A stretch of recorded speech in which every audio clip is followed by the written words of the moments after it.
Today we're going to be shipping some pants or jeans or pants. Highly recommend that you get a scale. You're going to need some pants to ship and you're going to need some shipping materials. The great thing about these priority mail shipping materials is they are free and we will go over them later in the video. Grab that scale we've been talking about you needing for years, and if you don't have one, link in the description. Throw those pants on there and see how much they weigh. If they weigh 1 pound or less, you're going to be shipping them first class. You can use a recycled Amazon bag. You can use a cute poly mailer that you can buy off of Amazon. You just can't use anything that's marked priority mail if you're shipping it first class. However, ours was over 1 pound, so we're going to be shipping it priority mail.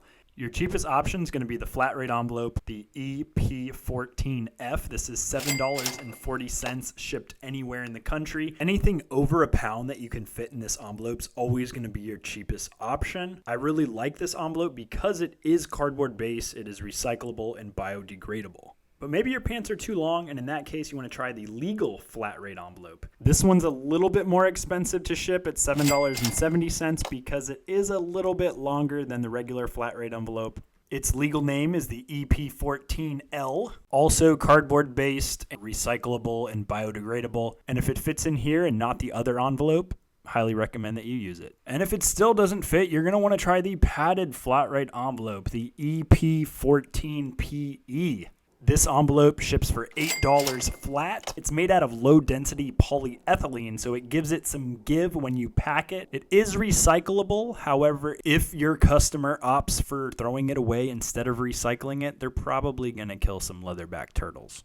You're going to want to fold the pants for presentation, and it makes it fit in whatever you're going to be shipping it in a lot easier. First fold is button on the inside, back pockets on the outside, and then fold it over in half. If it's got a little crotch sticking out, you tuck that in so nobody sees your crotch. And then we do about a 1/3 fold and then another 1/3 fold on top of that. Now we're going to take an 8x10 dolphin slayer, protects it from elements as well as adds a little bit of presentation. And then you're just going to slide it in and seal it. Isn't she lovely? I do like to adjust my folds accordingly to leave some branding on the outside. I think it adds to the presentation, and it's also a lot easier to find the garment if you're storing clothes in these dolphin slayers. Using the EP14F is going to be our cheapest option, so we're going to see if it fits in here and then work our way up accordingly if we have to.